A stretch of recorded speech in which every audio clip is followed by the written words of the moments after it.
अब देखते हैं सरल करो में आपको भिन्न की जगह दशमलव की संख्याएं दी हुई हो तो उन्हें आपको कैसे सॉल्व करना है। क्वेश्चन नंबर 10 को मैंने कॉपी किया है यहाँ पे। देखते हैं कि इसको कैसे सॉल्व करना है। सबसे पहले तो देखिएगा 35.4 दिया हुआ है। जो भी दशमलव की संख्याएं हैं उनको पहले आप कोशिश कीजिएगा कि आप भिन्न में बदलें। कैसे बदलना है पहले मैंने बताया था। दशमलव के बाद की जो संख्या है उसको गिनना है बस एक संख्या, तो बस एक शून्य लगाएंगे और दशमलव जो है ये आपको नहीं लिखना क्योंकि उसकी जगह आपने नीचे 10 लिख दिया है। इस भाग को अभी ऐसे ही रहने दीजिए। यहाँ पे क्योंकि 2 संख्या है तो 2 शून्य, यहाँ पे भी 2 संख्या है तो 2 शून्य। और अब इस भाग को गुना में बदल के इनको उल्टा कर दीजिए क्योंकि यहाँ पे गुना का चिन्ह है तो ध्यान दीजिएगा आपको बदलना नहीं है। अब कैंसल आउट करेंगे, यहाँ का एक शून्य, ये शून्य कटा, ये एक शून्य, ये एक शून्य कटा। 3 से एक बार में, 2 बार में और 2 और 10 है तो 2 1 2, 2 5 10 हम लोग काट सकते हैं। अंत में हमें क्या मिला 354 डिवाइडेड बाई 5। हम लोग भाग करके देखेंगे 5 से भाग करने पर हमें कितना मिलता है।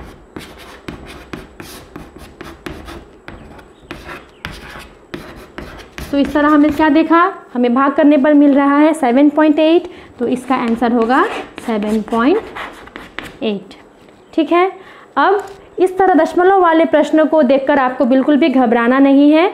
ये इससे भी बड़े बड़े प्रश्न जो भी आपको मिले और इसमें भाग गुना या कोई भी चिन्ह दिया हो, आप पहले उसको भिन्न में बदलें इस तरह शून्य की मदद से, उसके बाद कैंसल आउट करें। जिस तरह सॉल्व करना है आप उसी मेजर को फॉलो करेंगे तो वो बहुत ही आसानी से बन जाएगा। क्योंकि प्रश्न नंबर 10 में और भी प्रश्न हैं, उन्हें मैं यहाँ पे नहीं बता रही, वो आपके लिए छोड़ रही हूँ। आपको भी कोशिश करके देखनी चाहिए, ज़रूर आप कोशिश कीजिएगा। यदि आपको कोई असुविधा हो समझने में या किसी प्रश्न को हल करने में तो मुझे कमेंट बॉक्स में ज़रूर लिखिएगा, तब मैं उसको सॉल्व करके डिस्क्रिप्शन बॉक्स में उसका लिंक आपको डाल दूँगी जिससे आपको मदद मिल सके। अब हम लोग कुछ चित्र की मदद से कैसे हम लोगों को भाग में लिखना है, भिन्न में लिखना है और उन्हें कैसे सॉल्व करना है वो देखेंगे प्रश्न नंबर 11 में। चलिए बढ़ते हैं क्वेश्चन नंबर 11 की तरफ। आ गए हैं हम क्वेश्चन नंबर 11 की तरफ।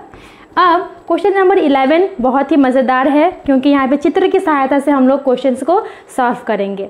क्वेश्चन नंबर 11 का मैंने नंबर 2 यहाँ कॉपी किया है, पर उसके पहले मैं थोड़ा सा आपको चित्र में समझाना चाहूँगी ताकि आपको क्लास 6 की बातें थोड़ी सी पहले याद आ जाए। ठीक है। हम लोगों ने क्या देखा था, या कभी हम लोगों के पास हम लोग 4 दोस्त साथ बैठे हैं, हमें एक केक मिला है जो हम लोगों को चारों में बांट कर खाना है। ठीक है। तो हम क्या करेंगे, उसको 4 हिस्सों में बांटेंगे और एक एक करके 4 हिस्से एक एक करके सभी मिलकर खाएंगे।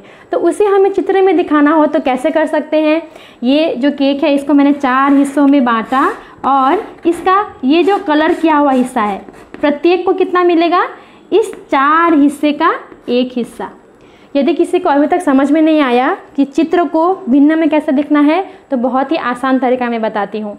आपको कुल कितने अंश किए हुए हैं उस चित्र को, उसको ध्यान देना है, गिनना है। 1 2 3 और 4 भागों में बांटा हुआ है, उस टोटल को नीचे लिख देना है और जितना भाग रंग किया हुआ है या शेड किया हुआ है उसको आपको ऊपर लिख देना है।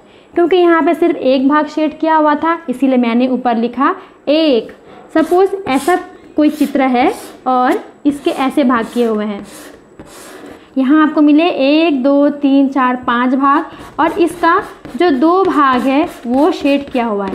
तो अब आप मुझे बताएंगे, कितना आसान है। कुल गिना 1 2 3 4 5 भागों में बांटा हुआ है तो नीचे हम लिखेंगे 5 और जितने भाग में रंग किया हुआ है वो है 2, उसको लिखेंगे ऊपर। इस तरह चित्र को समझकर हम लोग उसको अंश और हर में या भिन्न में लिख सकते हैं। ठीक है। अब आपके क्वेश्चन नंबर 11 के नंबर 2 में दिया हुआ है कि चित्र को देखकर आपको भिन्न लिखना है। ठीक है। तो यहाँ पे कितना मिल रहा है हम लोग गिनते हैं। चलिए 1 2 3 4 5 और 6 भाग किए हुए हैं और एक भाग में रंग किया हुआ है इसीलिए 1/6। यहाँ भी 6 भाग हैं और एक भाग में रंग किया हुआ है तो ये भी 1/6। यहाँ पे भी 6 भाग हैं और एक भाग में रंग किया हुआ है सो 1/6। अब सब मिला के देखा तो 1 2 3 हिस्सों में रंग किया हुआ है और कुल हिस्से हैं 6, तो ये आ जाएगा 3/6। इस तरह रंग चित्र को देखकर आप भिन्न में इसको बदलकर लिख सकते हैं। और कभी भिन्न दिया हुआ हो, आपको चित्र बनाने के लिए कहा जाए, तो भी आप ऐसे चित्र बना करके दिखा सकते हैं। इस तरह क्वेश्चन नंबर 11 के भी जो बाकी प्रश्न है वो मैं आपके लिए छोड़ती हूँ। मुझे पूरा विश्वास है आप आसानी से कर पाएंगे, क्योंकि ये बहुत ही आसान है। अब अगले वीडियो में हम लोग बढ़ेंगे दूसरे एक्सरसाइज की तरफ, जो है स्वयं करो 1.2। तब तक मैं आपके लिए ये जो प्रश्न है वो छोड़े जा रही हूँ, आप ज़रूर उन्हें ट्राई कीजिएगा और इंतज़ार कीजिएगा मेरे अगले वीडियो का, जिसमें मैं आपसे और भी बहुत सारी मज़ेदार बातें करूँगी। Thank you and all the best to everyone.